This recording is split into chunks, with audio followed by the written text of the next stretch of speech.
Bismillahirrahmanirrahim. Assalamualaikum warahmatullahi wabarakatuh. Alhamdulillah, wassalatu wassalamu ala sayyidina Rasulillah wa ala alihi wa ashabihi wa man walah, wa la hawla wa la quwata illa billahil aliyyil azim. Izinkan kami untuk membaca daripada manaqib, biograf, riwayat hidup daripada Sayyidil Walid Al-Alim Al-Arif Billah Al-Mutawadhi Al-Habib Muhammad bin Ahmad Al-Attas, yang kami namakan daripada manaqib ini dengan nama Hilyatul Anfas fi Manaqibil Habib Muhammad bin Ahmad Al-Attas. Dikarenakan manaqib ini menjadi sejarah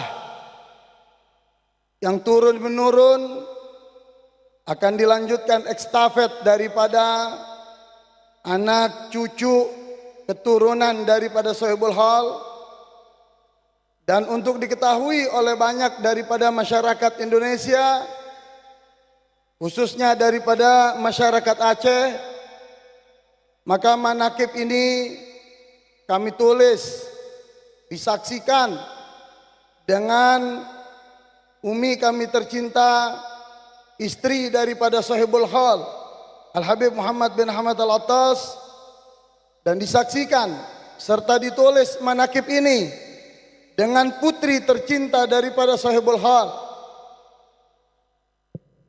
Masih banyak manaqib beliau yang belum sempat kami selesaikan, maka kami akan membacakan sebagian daripada manaqib yang terus setiap tahunnya akan kami perbarui, akan kami tambah, manakala di sini daripada manaqib masih banyak kekurangannya.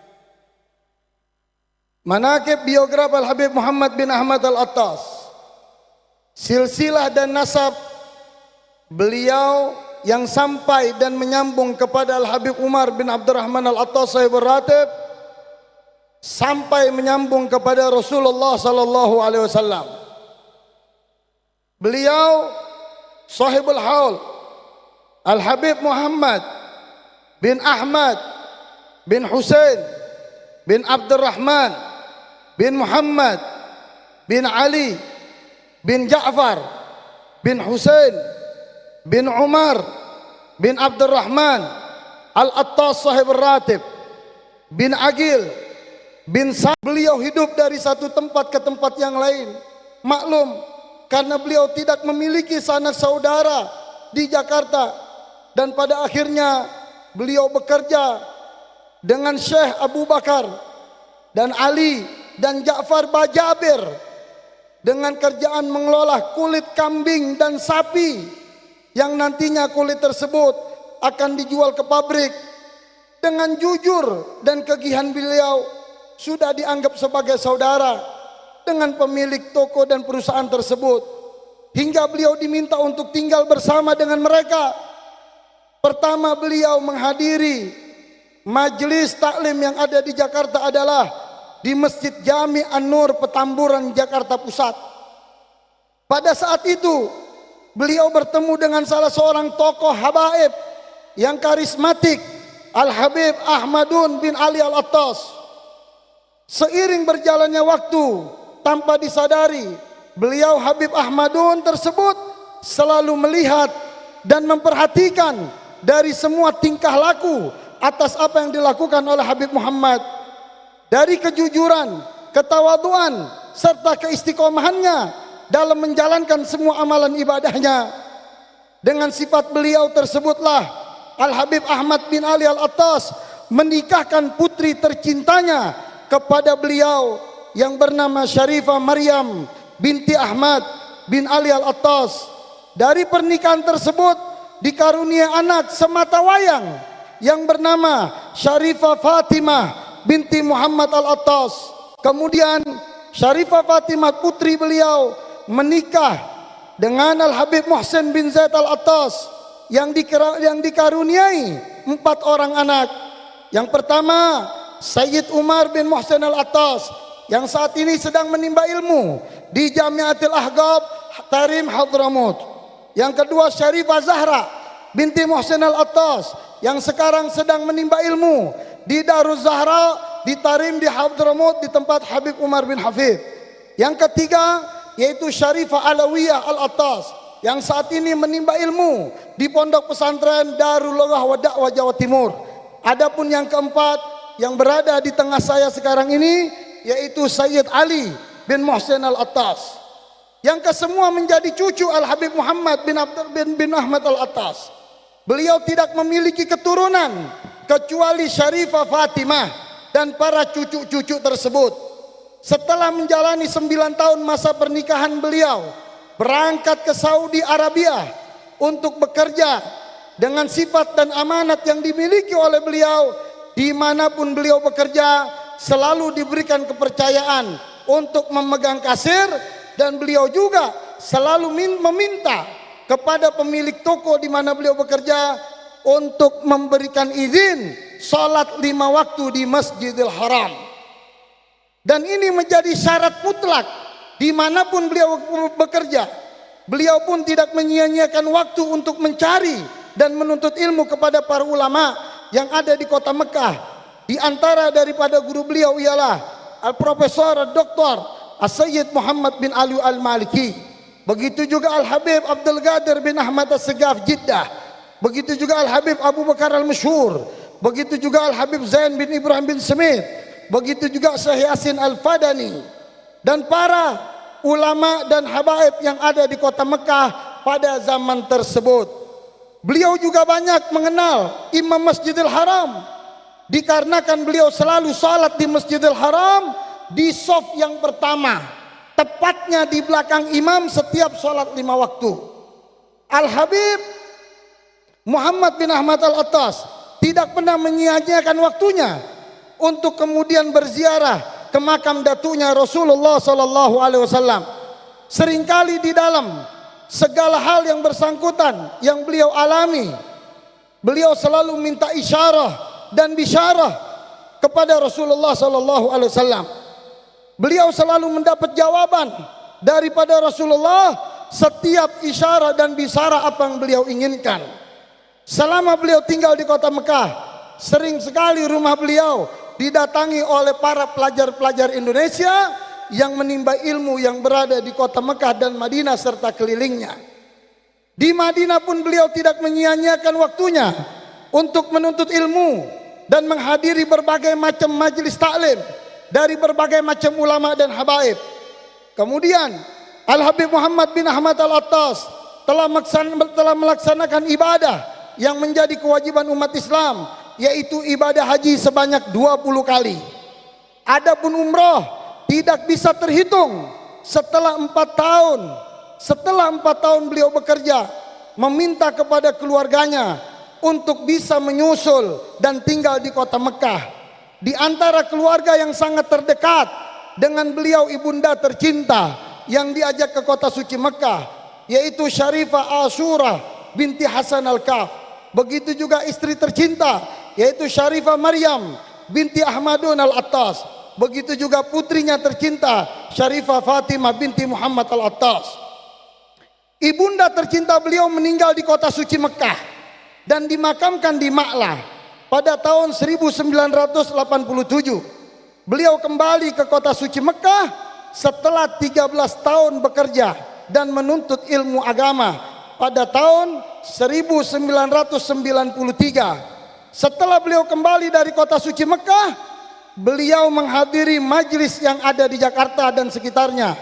Di antara majlis yaitu majlis Kuitang yang dipimpin oleh Habib Ali bin Abdurrahman Al-Habsyi, dan majlis Al-Hawi yang dipimpin oleh Habib Muhammad bin Ahmad Al-Haddad, dan majlis Asmaul Husna yang dipimpin oleh Habib Ahmad bin Abdul Attas, Habib Ahmad bin Hil, dan majlis Silaturahmi yang ada di Kampung Melayu, dan majlis yang lainnya yang ada di Jakarta dan sekitarnya. Beliau juga mengajar di beberapa tempat, di antaranya di rumah kediaman Said Zainal Jamalulail Simpruk dan di rumah Muhibbin yaitu Haji Roji Al-Banjari di Cipinang, Jakarta Timur. Begitu juga di rumah Bapak Haji Gunawan di Kampung Melayu. Di antara guru yang ada di Indonesia yang beliau menimba ilmunya, Al-Habib Ali bin Abdurrahman Al-Habsyi Kuitang. Begitu juga Al-Habib Ali bin Husain Al-Attas Bungur, pengarang kitab Tajul Aras. Begitu juga Al-Habib Salim bin Ahmad bin Jindan. Begitu juga Al-Habib Muhammad bin Ahmad Al-Haddad. Begitu juga Sayyidil Walid Al-Habib Abdurrahman bin Ahmad As-Segaf Bukit Duri. Begitu juga Al-Habib Abdullah bin Husain Syami Al-Attas. Begitu juga Al-Habib Umar bin Muhammad bin Hud Al-Attas. Dan banyak lagi daripada guru beliau. Setelah 5 tahun kembali dari kota suci Mekah, beliau membuka majelis taklim pertama kali yang bernama Darul Mustafa dengan isyarah dan permintaan dari Al-Habib Ali bin Abdul Qadir bin Sahil pada tahun 1998 yang meresmikan daripada majelis Darul Mustafa yaitu Al-Alim, Al-Allamah, Al-Mursyid, Al-Musnid Al-Habib Umar bin Muhammad bin Salim bin Hafidh, dengan membawa seluruh alumni pelajar Indonesia yang pertama kali Darul Mustafa yang datang dari Tarim ke Indonesia. Di antara yang menghadiri pada acara haul tersebut, murid daripada alumni yang pertama Al-Habib Saleh Al-Jufri, Al-Habib Mundir bin Fuad Al-Musawah, Al-Habib Jindan bin Novel bin Jindan, Al-Habib Guras bin Qasim Baharun. Dengan dukungan tokoh masyarakat dan para habaib yang menjadikan majelis ini makmur dan berkah hingga akhirnya beliau terus menjalankan majelis Darul Mustafa selama 11 tahun. Majelis Darul Mustafa berada di Jalan Jati Petamburan nomor 91. Dikarenakan keluarga daripada ahli waris dan anak-anak daripada Al-Habib Ahmadun Al-Attas, mertua daripada beliau menginginkan untuk menjual tanah tersebut untuk dibagi warisan daripada anak-anaknya. Beliau berpindah untuk mencari tempat yang telah Darul Mustafa berada 11 tahun di Darul Mustafa. Dan di antara guru yang mengajar selama Darul Mustafa berada di Petamburan, yang pertama adalah Al-Habib Saleh bin Muhsin Al-Habsyi, alumni pertama daripada Abuya Sayyid Muhammad bin Ali Al-Maliki. Begitu juga yang mengajar yang kedua Al-Habib Hamid bin Abdullah Al-Kaf, alumni Abuya Sayyid Muhammad bin Ali Al-Maliki. Berikutnya Al-Habib Umar bin Ahmad Al-Hamid, alumni Abuya Sayyid Muhammad bin Ali Al-Maliki. Berikutnya yang mengajar Habib Jindan bin Novel bin Jindan, alumni daripada Darul Mustafa Tarim Hadramut. Begitu juga yang mengajar Al-Habib Mundir bin Fuad Al-Musawa, alumni Darul Mustafa Tarim Hadramut.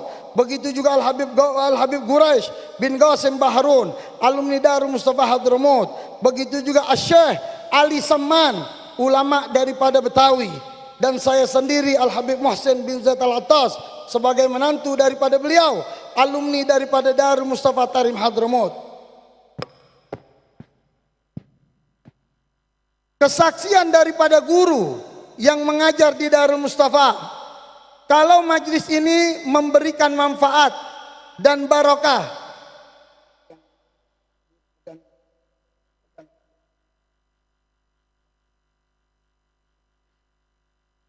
kesaksian daripada guru-guru yang mengajar di Darul Mustafa, kalau majelis ini memberikan manfaat dan barokah dari Al-Habib Muhammad bin Ahmad Al-Attas, karena sifat dan ketawaduan beliau dan sifat dan kewaduan beliau, bahkan para guru yang ada bersaksi kalau pemimpin majelis Darul Mustafa Al-Habib Muhammad adalah seorang soleh dan tawadhu yang bisa memberikan kepada orang banyak atas keberkahannya. Di antara murid beliau yang berkhidmat di majelis Darul Mustafa, Al-Habib Saleh bin Taufik bin Syihab, kemudian Haji Hasan Al-Betawi Petamburan, begitu juga Al-Habib Husain bin Ahmad Al-Attas. Setelah 11 tahun berjalan Darul Mustafa di Petamburan, pindah ke Jalan Condet Raya nomor 151 diberikan tempat pinjam sementara oleh Habib Muhammad bin Abdul Qadir Al-Attas yang dikenal dengan Habib Mat Tegal. Dengan seizin Allah berjalan Majlis Darul Mustafa di Condet, dan antusias masyarakat luar biasa, khususnya daripada para habaib, ulama dan umara setempat. Adapun kegiatan pengajian rutin yang ada di Condet tidak berubah dengan kegiatan Darul Mustafa yang ada di Petamburan sebelumnya. Adapun guru yang mengajar Darul Mustafa di Condet, Al-Habib Husain bin Muhammad Amin Al-Attas, alumni Ribat Tarim. Al-Habib Hasan bin Ali Al-Kaf, alumni Ribat Tarim. Al-Habib Ali bin Mustafa Al-Idrus, alumni Ribat Tarim. Dan Al-Habib Hamid bin Umar Al-Hamid. Setelah 9 tahun Darul Mustafa berjalan, para ahli waris meminta kepada Habib Muhsin bin Zaid Al-Attas sebagai menantu agar Darul Mustafa bisa mencari dan pindah tempat yang lain. Ini semua terjadi setelah meninggalnya orang tua daripada ahli waris, yaitu Al-Habib Muhammad bin Abdul Qadir, dan setelah meninggal Al-Sayyidil Walid Al-Habib Muhammad bin Ahmad Al-Attas. NB, pesan daripada Al-Habib Muhammad bin Abdul Qadir Al-Attas Darul Mustafa kepada putra putrinya agar Darul Mustafa tetap ada selama Habib Muhammad bin Ahmad Al-Attas masih hidup. Setelah Habib Muhsin mendapatkan kabar kalau Majlis Darul Mustafa harus pindah, maka yang dikerjakan olehnya musyawarah dan meminta pendapat dari ibundanya Syarifah Maryam binti Ahmad Al-Attas dan Syarifah Fatimah binti Muhammad Al-Attas sebagai istrinya. Dan guru yang mengajar di Darul Mustafa, orang yang terdekat dengan Habib Muhammad bin Ahmad Al-Attas, dimintakan pandangan dan pendapat. Setelah musyawarah yang dilakukan oleh Habib Muhsin, lalu kemudian berziarah ke makam Al-Habib Husain bin Abu Bakar Al-Idrus luar Batang dengan harapan dan doa agar Darul Mustafa mendapatkan tempat yang tetap, agar Darul Mustafa mendapatkan tempat yang tetap. Setelah ziarah dari luar Batang pada malam Jumat, Allah memberikan isyarat dan bisyarah melalui mimpi Rasulullah SAW yang didapat dalam mimpi oleh Habib Muhsin bin Zaid Al-Attas dengan diberikan kunci yang warna hitam dari Rasulullah SAW. Juga diberikan tasbih oleh Al-Habib Umar bin Muhammad bin Salim bin Hafid. Setelah isyarat dan bisyarah yang didapat oleh Al-Habib Muhsin, beliau bicara dengan salah satu temannya, yaitu curhat yang bernama Jamaluddin, untuk bisa mencarikan tempat ganti Darul Mustafa. Dengan seizin Allah, pindahlah Darul Mustafa setelah 9 tahun berada di Condet. Setelah Habib Muhsin membeli sebidang tempat, sebidang tanah yang dijadikan untuk tempat berlabuh dan bermualanya Majlis Darul Mustafa selamanya hingga akhir yaumul qiyamah. Dengan waktu yang sangat dan amat singkat, dibangunlah Darul Mustafa. Dalam waktu 2 bulan pembangunan selesai, yang mana majlis tersebut diresmikan oleh Bapak Anis Rashid Baswedan. Setelah pindah Darul Mustafa, beliau sebelum pindahnya Darul Mustafa berpamitan kepada istri tercinta, kepada saya dan putrinya untuk berangkat ke Aceh. Ini belum saya selesaikan karena tidak ada waktunya saya menulis. Setelah beliau bicara dengan saya, dia katakan, Habib Muhsin, Abah mau ke Aceh. Ini mungkin 6 atau 8 bulan sebelum beliau meninggal di masa Covid. Saya bilang, Abah, untuk apa Abah mau ke Aceh? Biarlah Masjid Ba'alawiyah yang mengurusnya. Abah di sini aja. Abah sakit. Abah sudah sepuh, Abah nggak boleh keluar. Karena pada saat itu di Jakarta pun tekang betul, tidak boleh orang keluar apalagi orang tua. Dengan kegigihannya Abah mengatakan, Muhsin, kalau Abah nggak ke Simpang Ulim, Abah nggak ke Aceh, Masjid Ba'alwi tidak akan selesai-selesai. Abah ke Aceh dan Abah langsung berpamitan sama Umi, sama Fatimah, sama Muhsin, kalau Abah nggak akan balik lagi ke Jakarta. Akhirnya kita tidak bisa berkata apa-apa. Dengan tangisan dan berinang air mata daripada kami mengantarkan Habib Muhammad ke bandara untuk ke Aceh. Sampailah di Aceh, singkat cerita berdirilah Masjid Ba'alawi. Lalu beliau katakan, dalam keadaan beberapa hari sebelum meninggal, kami ditelepon dari keluarga yang ada di sini, kalau Habib Muhammad kondisinya sudah tidak memungkinkan lagi.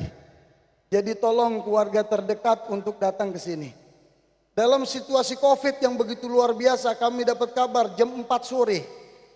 Kami tidak berpikir panjang apakah kami dites Covid ini negatif atau positif. Kami langsung menuju ke bandara. Sampai di bandara kami dites, alhamdulillah kami negatif semua. Setelah itu kami berpikir, mau ke Medan ini kendaraan pesawat sudah tidak ada. Akhirnya saya bertawasul, Abah, kita sudah di bandara, enggak mungkin lagi kita pulang ke Jakarta. Akhirnya saya duduk di bandara dengan istri dan umi saya, menunggu ada orang yang membatalkan daripada penerbangannya. Pas jam 8 saya dapat kabar dari kawan saya yang bekerja di sana, kalau pesawat Citylink ada 3 orang yang membatalkan penerbangannya. Dengan 3 orang pas-pasan ini, kami pun bisa berangkat ke kota Medan. Sesampainya kami di Aceh, kami bertemu dengan orang tua kami. Beliau 2 hari tidak sadar sebelum kehadiran keluarga. Ditegur dengan istrinya.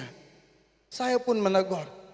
Tapi setelah putri tercintanya yang menegur, memanggil nama orang tuanya, beliau 2 hari tidak sadar. Begitu dipanggil oleh putrinya, beliau langsung sadar. Beliau membuka kedua matanya. Yang tadinya beliau tidak mau makan, beliau langsung mudah begitu makan. Berjalanlah dengan waktu yang sangat dan amat singkat. Beliau katakan, dia bilang, Mohsen, Abah sudah tidak ada lagi waktu, dia bilang. Abah mestinya malam Jumat ini sudah dipanggil oleh Allah Subhanahu wa taala. Abah sudah ditunggu oleh kawan-kawan Abah di surga. Rasulullah sudah mau menjemput Abah di surga. Abah sudah tidak ada waktu lagi. Lalu saya katakan, Bah, kita datang dari Jakarta mau ikut meresmikan Masjid Darul Mustafa. Kenapa Abah nggak mau ikut ngeresmin Darul Mustafa? Lalu beliau katakan, ya sudah, Abah akan minta kepada Allah untuk umur Abah dimundurin sampai peresmian Masjid Ba'alawi. Setelah hari Minggu pagi, beliau bicara dengan saya. Dia bilang, Mohsen, Abah nggak bisa hadir ke sana. Abah dari sini, Mohsen sambut kawan-kawan Abah. Di antaranya disebutkan yaitu Abu Mudi, langsung disebutkan dengan Abah. Di sana ada Abu Mudi, seorang ulama karismatik, kiai besar yang ada di Aceh. Mohsen sambut, Mohsen salam dengan Abah. Dan setelah peresmian nanti Mohsen minta didampingi oleh Abu Mudi, yang harus Mohsen jadikan beliau sebagai pengganti Abah yang ada di Aceh. Akhirnya kita pun meresmikan Masjid Ba'alawi, yang saya langsung didampingi dengan Abu Mudi, dan Abu Mudi yang meresmikan, yang mendoakan daripada peresmian Masjid Ba'alawi ini. Singkat waktu, berjalanlah peresmian ini, saya pulang ke rumah, lalu kita bertiga kumpul di dalam kamar. Abah sudah tidak lagi sadar. Abah sudah tidak lagi sadar, lalu masuklah, saya panggillah orang-orang yang terdekat. Di antaranya Habib Soleh bin Syahab, Haji Hasan yang terdekat. Begitu masuk di dalam kamar, Abah katakan apa? Mohsen, Abah sudah nggak ada waktu lagi. Abah saat ini sudah ditunggu oleh Rasulullah. Dan Allah tidak mengizinkan lagi untuk Abah minta umur panjang. Inilah waktu yang terakhir, kata beliau. Tolong gantikan baju Abah semua. Abah pengen menghadap kepada Allah dalam keadaan suci dan bersih. Berkali-kali beliau minta digantikan pempes. Saya nggak mau gantikan pempes karena kalau pempesnya diganti, saya kesian melihat beliau. Waktu pempes diganti itu ada kulit belakang itu terkupas ngikut dengan pempes tersebut. Berkali-kali beliau minta ganti pempes, saya tidak mau. Tapi begitu di akhir beliau katakan, Mohsen, Abah nggak mau pakai pempes, ingin menghadap kepada Allah dan Rasul. Abah kepengen suci. Ya udah, saya minta kepada Haji Hasan yang mengurus, gunting ini pempes. Diguntinglah pempes, dilapilah badannya, dipakaikanlah gamis yang baru. Setelah itu beliau katakan, ayo Abah mau sholat isya dulu. Ya, setelah itu gabung dengan sholat maghrib di jamaah takhir. Setelah selesai sholat isya, sebelumnya nggak bisa bicara sama sekali, mulut terkunci. Setelah selesai sholat maghrib, sholat isya, beliau minta kepada Habib Soleh baca wirid yang biasa dibaca, nggak boleh ditinggal. Lalu setelah itu beliau katakan, baca ratib, baca ratib. Saya ingin meninggal diakhiri, diiringi dengan ratib. Saya punya datuk Nabi Sayyidina Habib Umar bin Abdurrahman Al-Attas. Akhirnya kita baca ratib sama-sama. Di akhir daripada talqin dzikir kalimat ratib, dengan jelas di tangan kanan saya memangku kepala daripada beliau. Itulah akhir yang saya saksikan. Betapa indahnya beliau berjumpa dengan Allah. Betapa indahnya beliau berjumpa dengan Rasulullah sallallahu alaihi wasallam. Di tangan kanan saya berbaring waktu akhir kalimat tauhid, yang mana di situ hanya ada istri daripada almarhum dan anak daripada almarhum, dan ada hanya beberapa orang saja. Begitu di tangan saya sampai di kalimat tauhid la ilaha illallah, beliau mengangkat suara dengan gelegar, dengan keras. Beliau teriak la ilaha illallah Muhammad Rasulullah sallallahu alaihi wasallam. Setelah itu beliau tutup mata dan mulutnya. Tangan saya. Pada saat itulah beliau kembali ke rahmatullah. Kami tidak bisa banyak berharap. Kalau kami ceritakan sepenuhnya, kami pun akan meneteskan air mata. Keindahan yang beliau akhiri untuk berjumpa dengan Allah, untuk berjumpa dengan Rasulullah, itulah dambaan daripada kita semua sebagai umat Rasulullah. Dan di akhir manakib ini, saya dipesan oleh beliau. Dia katakan, Muhsin, Abah tinggalkan di Simpang Ulim ada madrasah. Dan madrasah sampai saat ini berjalan. Beliau katakan, Abah berangan-angan untuk bangun pesantren. Kemudian ada Masjid Pak Alawi. Dan terakhir Abah pesan sama Muhsin, kalau Abah meninggal, tolong makamkan Abah di sebelah daripada Masjid Pak Alawi, yang sebelumnya tanahnya beliau sudah unjuk. Makamkan Abah di sana. Abah sudah lihat tanah itu. Dan kalau Abah sudah meninggal, bangunkan Abah gubah, sama seperti gubah Habib Umar bin Abdurrahman Al-Attas Sahibul Ratib. Dan Abah sampaikan kepada Muhsin, disaksikan oleh istri, putri Habib Soleh dan Haji Hasan, apa yang Abah wakafkan di Simpang Ulim itu adalah bukan milik keluarga. Itu wakaf yang Abah wakafkan. Dan tidak ada Abah wakafkan tanah ini kecuali Abah wakafkan untuk kepentingan daripada umat Islam. Tidak ada di tanah wakaf ini Abah wakafkan untuk makam, untuk kuburan, tidak ada.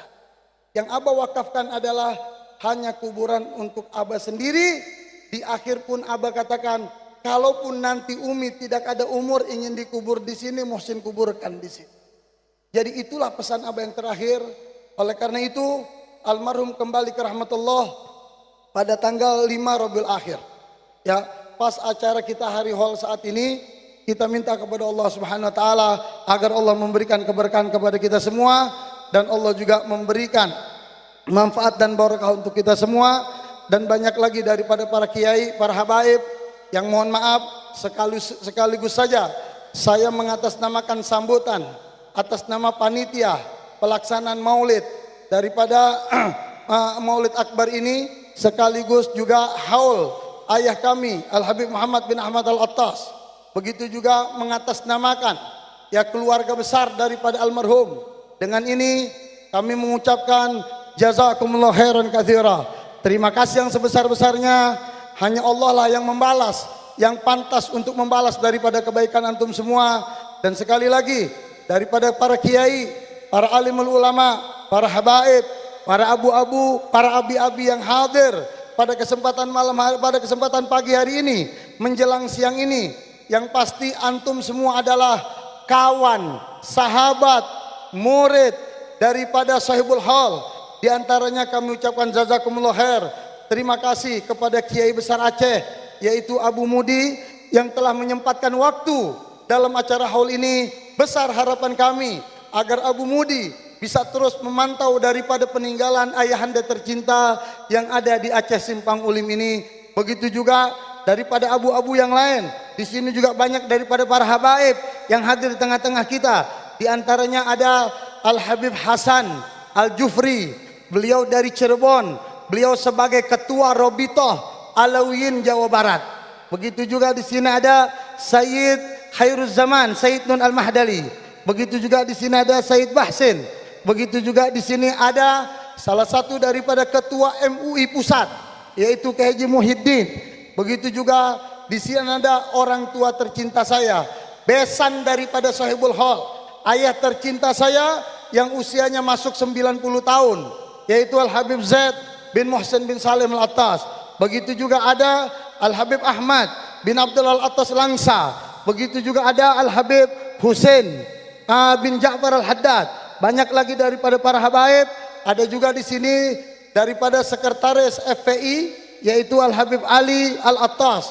Begitu juga banyak daripada para kiai ada di sini, yaitu saudara Bapak Fakhruddin, ya, dan banyak para kiai, para habaib. Begitu juga di sini ada salah satu daripada muhibbin yang hadir jauh-jauh dari Jakarta, yaitu Haji Razi. Beliau ini salah satu orang yang luar biasa dekat dengan Abah. Begitu juga ada Haji Rusli yang hadir dalam acara ini. Mungkin ini sambutan saya atas nama panitia. Jujur saja, para abu-abu, para kiai, kita membuat acara di sini untuk tahun ini tidak mudah. Kami didatangi oleh pihak, baik itu dari Polda, baik itu dari Polres, baik itu dari Polsek, baik itu dari KPU, baik itu dari Bawaslu. Mereka menanyakan, mereka datang kepada saya. Dia katakan, kenapa ini harus dibuat acara untuk menghadirkan Bapak Anies Rashid Baswedan? Dengan jelas saya katakan dengan mereka semua, saya adalah umat Islam. Saya bukan orang Aceh, tapi mertua saya orang Aceh, dan saya pecinta daripada orang-orang Aceh. Dan harapan saya besar ke depan untuk saya bisa tinggal di Aceh. Saya ingin sampaikan kepada Anda, kalau kami umat Islam adalah cinta dengan ulama, dan kami akan mengikuti fatwa daripada ulama nanti. Nah, oleh karena itu mereka datang ke kita layani dengan baik, kita sambut dengan baik, dengan kita katakan kami membuat acara di Simpang Ulim ini, di Masjid Pak Alawi ini, tidak lain dan tidak bukan untuk mencari ridha Allah dan ridha Rasulullah.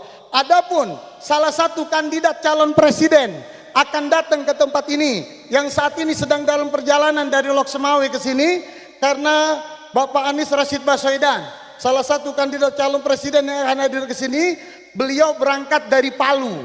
Beliau berangkat dari Palu pakai jet pribadi langsung ke Aceh.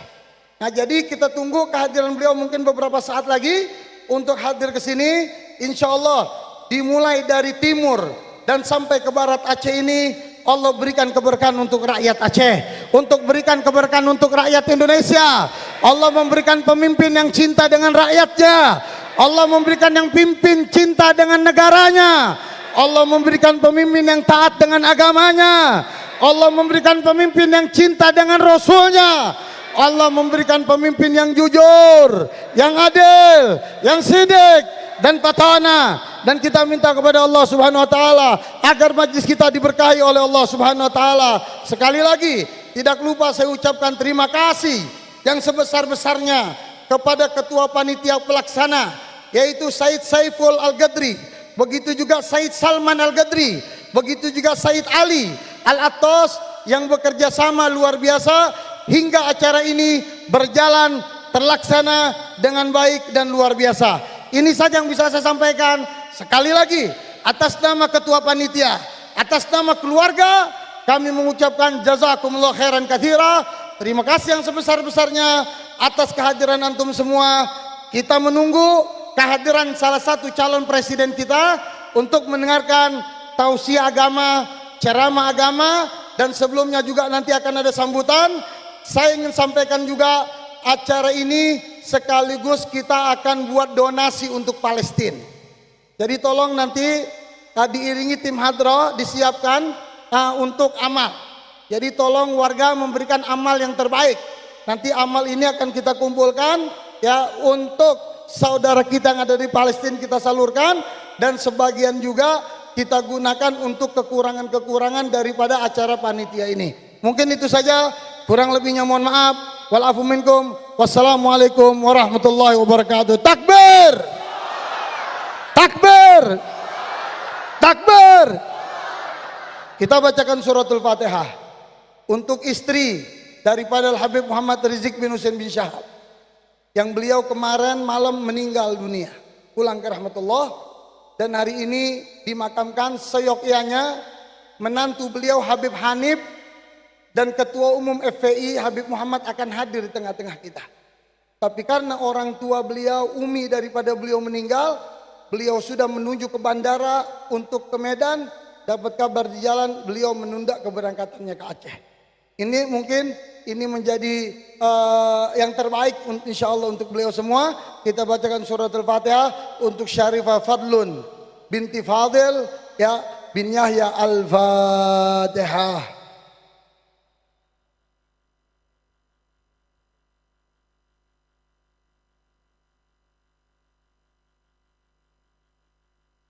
Mungkin ini saja yang bisa saya sampaikan, dan saya berharap jamaah tidak bubar dulu. Nanti setelah Bapak Anies Rashid Baswedan hadir, kita mendengarkan sambutannya, terus akan ziarah kubroh. Jadi tolong nanti Bapak Anies kalau sampai diarahkan sebelum naik ke panggung, Bapak Anies untuk cium tangan bersalaman dengan Abu Mudi terlebih dahulu. Setelah bersalaman cium tangan dengan Abu Mudi, Bapak Anies baru boleh persilakan naik panggung. Kita ingin mengajarkan ulama itu agar punya cinta dengan umaro. Karena kalau ulama nurut dengan kalau umaro nurut dengan ulama, maka umaro tersebut akan berkah. Jadi pada saat ini manakala Bapak Anies nanti datang, ya tidak usah semuanya ikut, persilahkan Bapak Anies untuk cium tangan kepada Abu Mudi. Mungkin ini saja, kurang lebihnya mohon maaf. Wal afu minkum. Wassalamualaikum warahmatullahi wabarakatuh. Terima kasih kita ucapkan kepada Habib Muhsin bin Zaid atas pembacaan manaqib daripada Habib Muhammad bin Ahmad bin Husain Alatas. Semoga menjadi motivasi untuk kita semua untuk bisa menjadi orang-orang yang mulia di dunia dan akhirat, bermanfaat di dunia dan bermanfaat di akhirat. Kita mintakan